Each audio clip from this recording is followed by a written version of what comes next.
mengkondisikan hati kita sadar. Supaya saat muncul ujian itu, kita merasakan kesadaran bahwa oh ini jalan sukses saya. Allah kirimkan buat saya, bukan buat yang lain. La yukallifullahu nafsan illa usaha. Kalau kita lihat-lihat, masalah tiap orang kan beda-beda ya. Tapi intinya sama kan masalah? Intinya kepikiran juga kan? Ya kan? Ya, kalau masalah kan nomor 4 ya. Ya kan? Kan berpikir itu ada 4. Ada berpikir, sedikit berpikir, tidak berpikir, pikiranun. Gimana? Masalah itu kan pikiranun kan? Yang dipikirkan kan? Ya, semuanya sama, intinya berpikir. Di perusahaan yang besar, yang kecil berpikir. Ya. Yang sedang ujian berpikir. Kadang-kadang sama-sama pusing, pusingnya sama, tapi bentuk ujiannya beda-beda. Yang paling menarik itu, ujiannya beda sesuai kadar kita. Gak mungkin level direktur diuji dengan level pegawai bawah misalnya. Itu mustahil. Tapi sama-sama pusing juga. Ya, pegawai belum gajian pusing. Direktur proyek belum lancar pusing. Pusingnya kan sama kan? Tapi wujud ujiannya beda. Karena sesuai dengan maslahat kita. Itulah la yukallifullahu nafsan illa. Nah, cara mengatasinya bagaimana? Supaya saat diterima itu ada ketentraman dalam jiwa. Dan ketentraman itu melahirkan kesadaran. Oh, ini kan yang saya minta. Nggak mungkin ujian ini tiba-tiba muncul di hadapan saya kalau saya nggak pernah berdoa. Coba siapa yang pengen kaya, pernah berdoa minta sukses. Terus Allah kasih jalannya, nih lewatin dulu ini. Yang paling aneh kan begini, minta begitu dikabul marah. Kenapa harus saya ya Allah? Kan mana tadi doa gitu. Kan kamu yang minta tadi, kenapa ketika dikasih bilang kenapa harus saya ya Allah? Ini kan aneh sebetulnya. Ya? Jelas ya? Nah, supaya menghadirkan suasana itu, solusinya apa? Itulah hadiah Isra Mi'raj. Makanya perjalanan Nabi sebelum Isra Mi'raj itu melalui persoalan-persoalan dulu. Supaya sadar hidup itu nggak ada yang lurus terus. Tidak ada yang nyaman terus. Ya, Nabi itu sebelum Isra Mi'raj itu apa peristiwanya? Diganggu di Mekah. Lalu berharap di Taif itu ada pelindung. Karena Taif itu, maaf, secara landscape itu apa ya? Gambaran kotanya itu lebih maju, ekonominya lebih maju, supaya diharapkan orangnya lebih berpendidikan. Jadi begitu datang ke situ disambutnya baik. Ternyata alih-alih baik, nyampe ke Taif, kalau di Mekah dilempar dengan kata-kata, dituduh, dicaci, dimaki. Ke Taif dilempar dengan batu. Nabi terluka, anak angkat beliau terluka juga Zaid. Istirahat, datang malaikat 2 turun. Ya Muhammad ya Rasulullah, kama qala, ya Rasulullah, mud yadaika ilas sama, angkat tanganmu minta kepada Allah. Supaya kami ini diperkenankan mengangkat 2 bukit untuk menghimpit orang-orang yang telah melukaimu ini. Apa jawab Nabi? Perhatikan kalimatnya. La fa innahum qaumun la ya'lamun. Mohon jangan lakukan, karena mereka melakukan itu kepada aku karena belum tahu saja tentang aku. Bukan karena benci. Karena belum tahu. Kalau orang belum tahu dia apakan? Diberitahu, bukan dimarahi. Bukan dicaci. Jadi boleh jadi ada yang mencela itu karena belum tahu. Nah, kalau kita tidak merasa harus dicela, ya, dan tidak merasa celaan itu ada pada diri kita, kenapa mesti marah? Jelas ya? Maka apa yang terjadi? Perhatikan doanya. Au kama qala ilahi ila man takiluni a ila qaribin yu'dhini am ila ba'idin yu'limuni fa ana radin ma lam taghdab alayya wala haula wala quwwata illa billah. Ya Allah, setelah aku bertugas di sini dan dilempari oleh orang-orang di sini, kemana lagi engkau akan perjalankan aku setelah ini?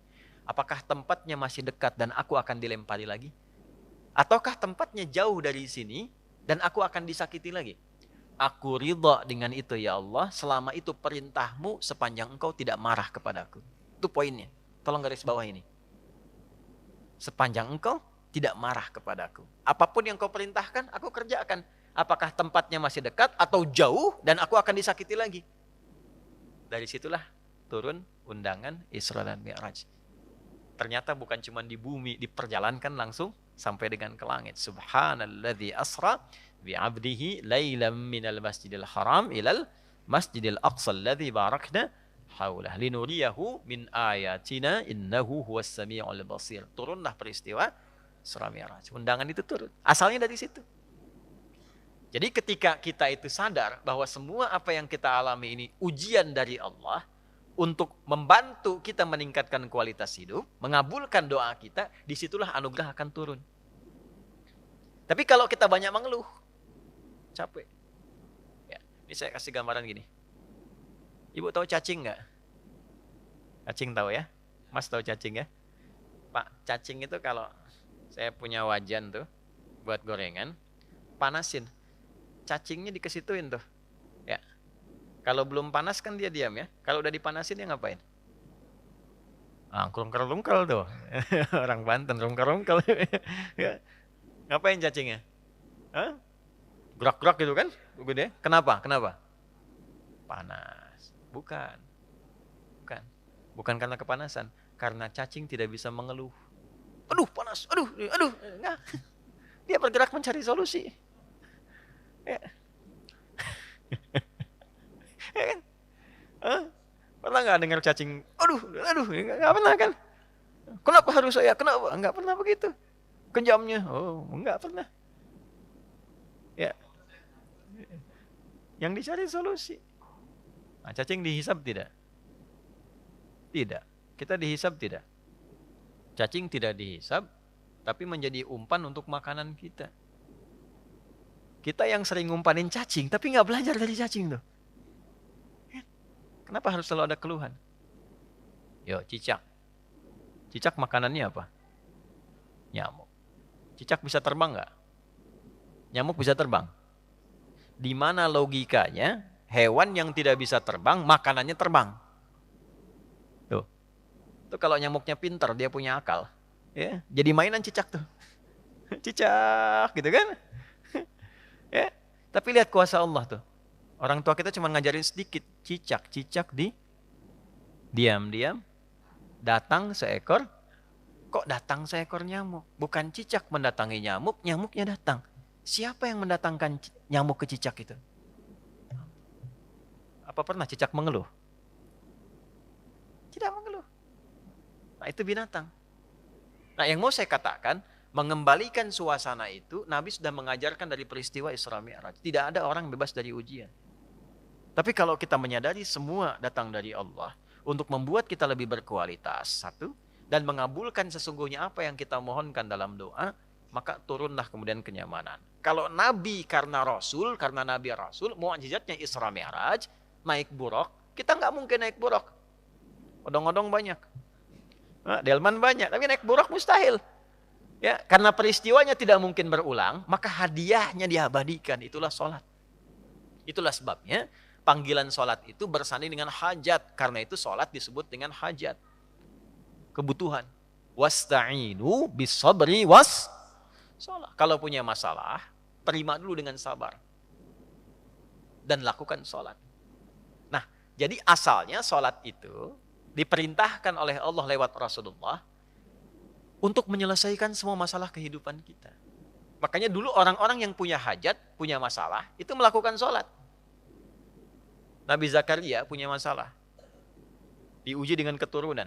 Rambutnya sudah memutih, fisiknya sudah letih.